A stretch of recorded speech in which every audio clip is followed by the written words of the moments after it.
What's going on, everyone? It's me, Bradley, back with another video. In today's video, we're learning how to composite. If you don't know what compositing is basically taking several photos, putting them all together to make one photo. So it looks like you just took one click and it's all perfect. Now, this is more of a complicated type process. You definitely use Photoshop. So, but what I'm going to do is actually go through like the basics of it and just kind of show you how I did this composite right here. This is my dog Sunny, who passed away about almost, I think it's a year and a half now. But I did this photo for him and it's kind of representing him going to heaven and doggy heaven and all that stuff. Just being emotional that day, and just kind of did it. I loved my dog, so I did that for him. So yeah, and I'm going to show you how I pretty much took 13 different images, put them all in one to create that image. So this is not going to be a long video. This is going to be more of mainly how I did it in general. So I'm going to kind of go through what I did. You can't actually download this actual file on my website, www.eighthnotephotography.com.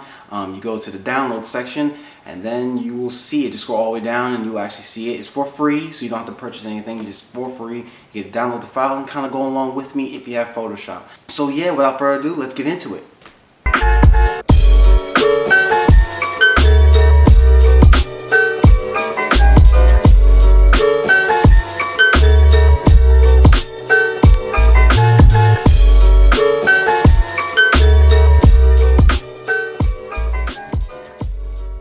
Alright guys, so we're in my office right now and I'm about to go over the whole composite thing. By the way, you can go and download the link download the photos and the link in the description below. So you can just go straight to my site. It goes straight to the spot where you want to go ahead and download it. And you can follow along if you want to. You don't have to. Or you can kind of do your own thing. But it would definitely, find out how I did it and everything. So yeah, and like I said, it's for free. So let's jump into this right now. Okay, so as you can see, this is my dog right here, Sunny. He was 12 years old and he's a golden retriever and everything. So, okay, so the best thing to do when it comes to this, I took a picture of him laying in our driveway. So I was living with my parents at the time. So,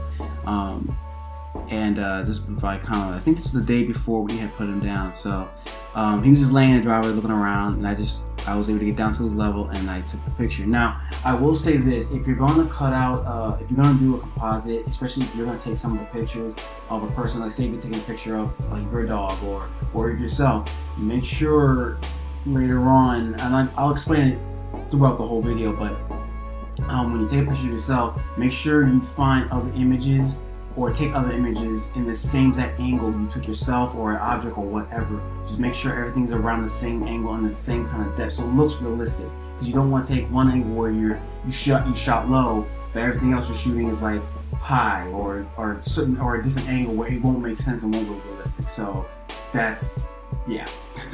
Anyway, so he was laying on the driveway and I just took a picture, and then that's when I came up with this idea. And another tip you can do is draw out your ideas. That's what I kind of do, especially when it comes to compositing. I draw. It doesn't have to be super detailed, but just an idea of what I really want to get out of it. And once I draw and I see what I want to do, I find images according to what I drew. And there are a lot of images out there. I use Google. I don't use stock photos. I mean, I use stock photos, but I use Google because I don't like paying. So if you're a low budget photographer or videographer like me, you already know you don't like paying for stuff. I just go on Google, do it the cheap way, and that's how I got the image. I just went on Google, and that was it. And I found clear pictures that kind of worked along with what I had when I took a picture of my dog. So, yeah. Okay, so as you see here, this is his file, Sunny, and I, made everything invisible, or not visible right now. So you see what I did here. I did color balance, hue, saturation, and curves. So the best thing to do, he's layer 2 right now. That's Sunny. He's layer 2, and I cut him out from one of the images that I did when he was laying on the driveway. I cut him out, and once I cut him out, I pretty much transfer him over to a blank canvas. And this blank canvas is pretty big, so you might want to determine how big you want your canvas to look. This is how big mine is because that's how big I want the picture to be. So I knew it was gonna be a pretty big picture, and this is the area I want to pretty much edit my stuff in. So zoom back in here. So I went ahead and I added a color balance. So I will make that visible to make him more orange. He was looking real pale there, and you know, if you know golden retrievers are orange. So because they're golden looking, or very gold. So I had to make him stand out a little bit more and just raise the color balance. Now that's when I added some hue and saturation. And once I did that, bam, it popped up just a little bit. Now, the way you get to hue and saturation is you will just click on this right here, your adjustments layer, and you go to hue and saturation, as well as color balance. It's right below it. And all you're doing is just you're changing the color and everything. And the way to get, you see these little arrows here, you probably don't know how to do that. The best way to do that is all you do is hold down Option or Alt on your keyboard, and you see how now it shows an arrow with a line through it. That means you want me to get rid of that. So if I get rid of that, it'll do the whole thing. But if I do this, it'll add that, and I'll just add that back.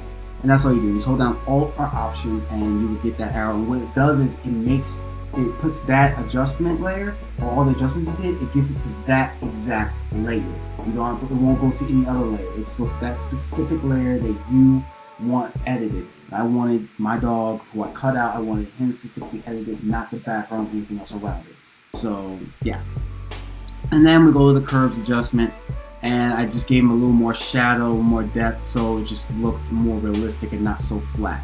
And that's basically it when it came to Sunny. Not really, sorry, no it isn't, there's more. I think layer 4 I kind of painted. Layer 4, if I bring up the opacity on layer 4, he looks really bright and golden, but it'll make sense later. If I turn him up all the way to 100, you see how gold that looks? That's a little too gold. So I dropped it down to about a 48, just so he would stand out and in the background and everything. So I just painted. All I did was took a paintbrush, this one here, and just paint it over. That's all you gotta do is just paint over, and you get it. Now DB, the reason why I put DB for me means dodge and burn. And the way I dodge and burn, I'll put that now, is I just use the black and white colors here for your paintbrush. That's all I do. And I do have a video on that, so I'll probably put that in the at the end of this video. You can actually go to how to dodge and burn. Very simple, very easy. It's not hard. It's actually, I think it's a better way, but hey, everyone has their ways. So, but that's all I did was I dodge and burn, and all I did was take the shadow parts. Now, if I take it away, you see right here, it's a slight change. Just gave him more depth, put a shadow around him, so I can get that. So that's the end of Sunny right there. So I'm gonna go ahead and close that. Next thing I wanted him to be on a cliff. So I went on the cliff images here, and let me go ahead and kind of get rid of all of this, so you guys know exactly the order I did the cliff in. So here's the cliff, and that's the original cliff I found. Now I found this again on Google Images, and I just typed in cliff, and I kind of had to search through a lot of photos to find it, but I did. And once I did, I just cut this part out of this massive photo, and I just blew it up when it came over here. So let me zoom out a little bit, and that's how it looks right now. So obviously it doesn't look that realistic, because you can tell all this crop. You can see where it just looks like I just put him on a cliff. It makes it look realistic. To make it look realistic, all I did with the cliff was I did dodge and burning first. Now the reason why I did dodge and burning is because I wanted to bring out the shadows and the details. Also, I want to put a shadow around my dog. So let's turn that on, and as you can see, there's a slight shadow around my dog. So take that away, boom, put it there. And you see I put shadows around, even on the edges, just to give it a sense of depth. So takes it disappeared, there's no shadow, now there's shadow. Now it looks like he's actually laying on the rock. Gives it a nice realistic feature. So now I did the same thing. When I do these composites, I always do the hue, saturation, color balance, and curves. The best way to just make something look more realistic and match the colors. That's another thing. You want to match the colors in your composite. Everything has to match and look realistic. That's the whole point of it. You want a color match. So I went ahead and I did the hue and saturation. You don't really see much of a difference, but if you look hard, it kind of changes, but not really. And the color balance, it changes it to kind of a bluish thing, because I want the rock to be more blue, more cold looking, look, like a rock. or like a cliff. And then the curves adjustment just to make it just a little bit brighter, and that was basically it with the cliff. That's all I had to do. Now, after that, I really don't remember exact order I did it, because I did this a year and a half ago. But I think the next thing I did the hill, if I'm not mistaken. Let's turn this on. No, I didn't, but we'll go with that. So the hill, I'm gonna turn off a lot of this. All right, you see, this is part of the hill. I took this from Google Images as well, and I cut out parts of it. So you see here, there's a part of it. So I did the highlights. If I take all of this, let me just turn this all off. All I did was I cut out two different things. Now with this, I don't think I used this hill, because this hill's not actually on here. It was too much for me, so I was like, you know what, let me just turn this off, so it's gone. I actually only used this. That's the only thing I used. So when it comes to layer 7 right here, same thing. You see the color balance, human saturation, and curves. I did it again. I always do that in every layer. It's the best thing to do to keep all the colors matching. So all I did was add the color balance, human saturation, just to give it a little darker and more depth, and curves. I brightened it up a little bit more just to make it look more realistic, and that's all I did. And I don't think I did any masking. They did a little bit of masking. No, it doesn't look like I did. So I kind of erased a lot of it and just kind of said, forget it, I don't need it. Got rid of it because it wasn't matching up. So now we're going to zoom out a little bit, and you can see we're looking a little more realistic. Alright, so now we got rid of the hill. Okay, now next we're going to do the open field. Now that was pretty much, it's going to be right over here. So I'm going to turn on open field, and there it is. Now I turned off all the visible layers here. So you're going to see I have the same thing again. Color balance, hue, and curves, and dodge and burn. So obviously it's a nice green, very nice distant and everything. So it kind of matches, as you can see, the field of view, or the lines in a way match. So now it looks like a distance, like he's really on a cliff right now. So I turn on the color balance to give it a warmer look, because I want this image to match my dog, because he's the main image. So I want everything to match that. So once I do that, I go to hue and saturation. I kind of give it just a bluish tint to it, just to give it a little cooler look. And then curves, turn my curves on, and there it goes. I just brighten it up a little bit so it looks so dark, and you see it kind of gets a little hazy in the back. So there you go. Now we're gonna add the dodge and burn, which gives more shadowy stuff in the background. I just found some shadows, and that's kind of did it. It's not necessary to do that with this image, but I just kind of added it because of future things that I actually put over here, just to kind of give it a sense of depth and realism. So we're gonna go from that to the castle. Now, I found an image on Google. I just typed in castle, and this was the best image I could find, because, you know, in heaven we all have mansions and everything.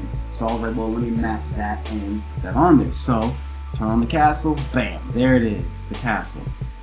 But now let me turn off all the layers real quick, all the curves adjustments. So as you can see, it doesn't match. It completely stands out, but I want it to be distant. And the thing is, if you notice, if you've ever been on the cliff or stand on the side of a mountain and you look out, things start getting a little, have like a bluish tint. Well, that's the distance from everything. So I want to give it that distance, that bluish look. So add the color balance, bam, gave it blue.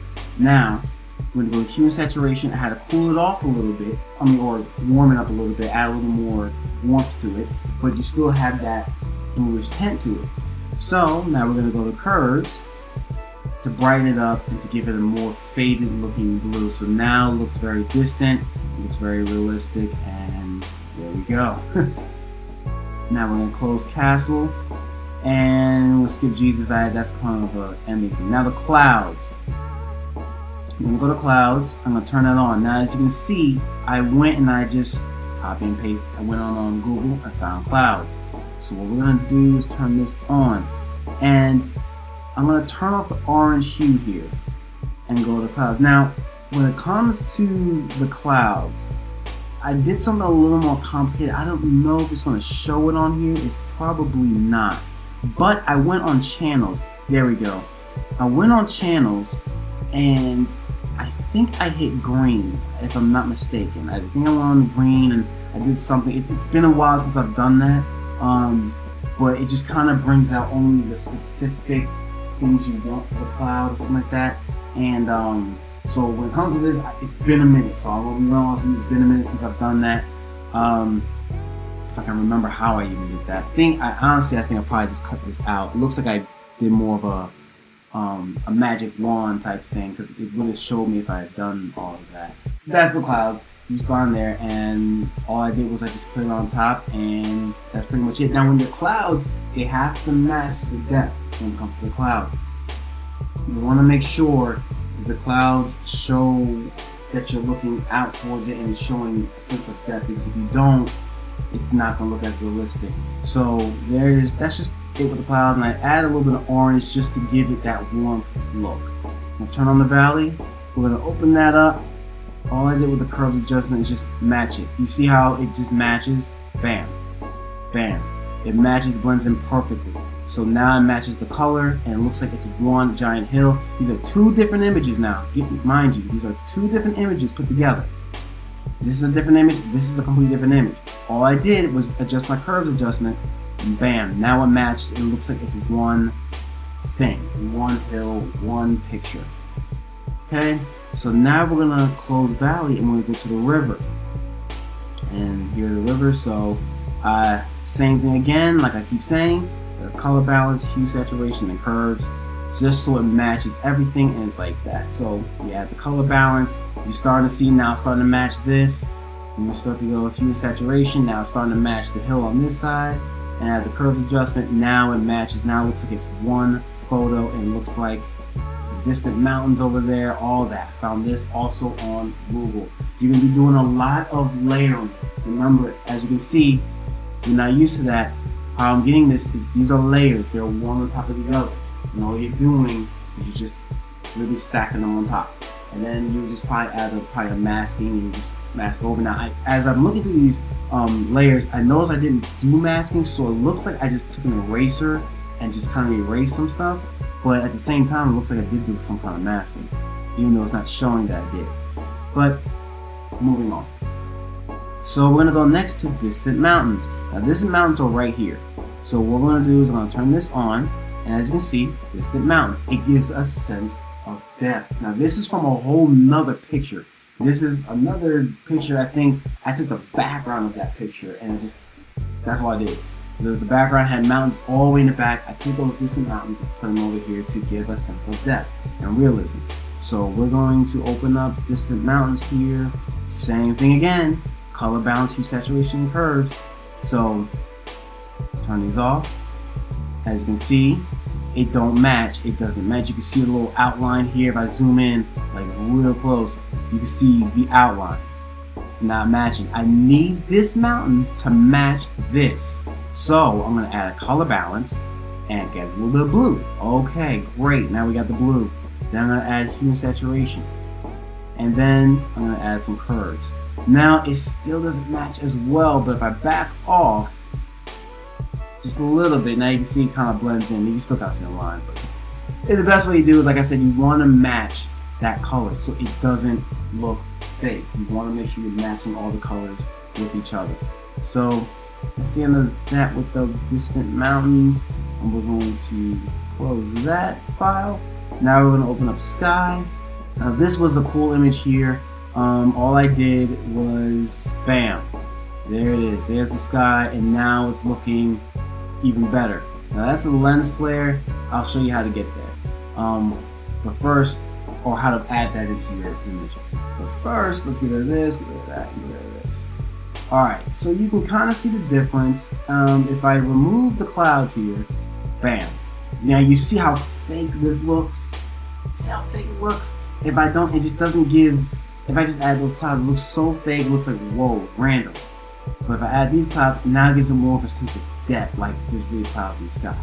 But anyway, we're gonna go and turn on the color balance for this sky. Color balance, give it a sense of warmth. Now you see the flare, give it a sense of warmth, like the sun is actually peering through these. Then we're gonna add the hue, saturation, and curves adjustment. And Now I'm gonna turn off the curves adjustment real quick. You see how it turns real blue? Yeah, I want the sky to be that blue to give it to give it a brightness. Now if we start zooming out, you start seeing everything's coming together. We close the sky, and then basically you can add like birds or Jesus, like I did. So I add the birds right there. I only had to do any adjustments to them. No, I didn't.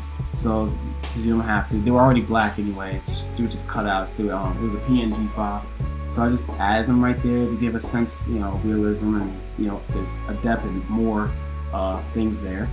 Now you see this file here called color fill.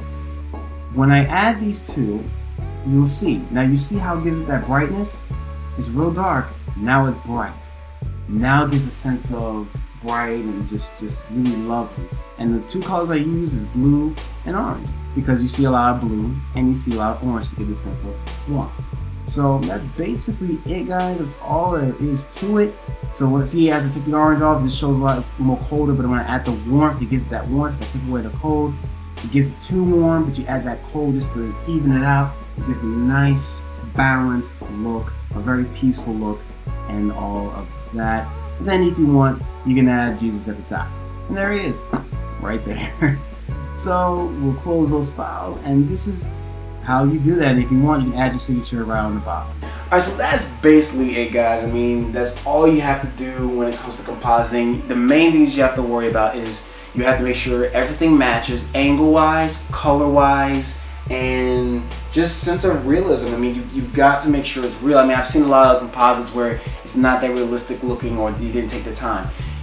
This takes time. It takes hours to complete, to get it right, to get it perfect. It doesn't take minutes. If you're doing it within minutes, you're not doing it right. It should take you hours to do, because this does take time to get it perfect. The shading, you're gonna have to redo some stuff. I mean, this was redone so many times. Like, there was certain backgrounds I had put in here that didn't really work, and yeah, I was like, I couldn't use that, so I took it out. As you guys saw actually earlier in the video, you saw it was part of the hill that I put that wasn't good. It just didn't match. It didn't make sense. So I was like, no. So I took that part out, and I just had left the partial of the hill, and that was it. And everything is different images. Like I said, it's 13 different images I put together to make one. It takes time. It takes practice. That's basically it, guys.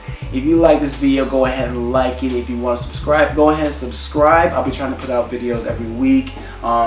And also, like I said, if you want to download this actual Photoshop document, I have the link in the description. It just goes to my website. You can download for free. There's no cost at all, for free. You can follow along. You can see exactly what I did. You can change it up if you want. It's up to you. Just be respectful, because that is my dog and my sister's dog. So just be respectful, but at the same time,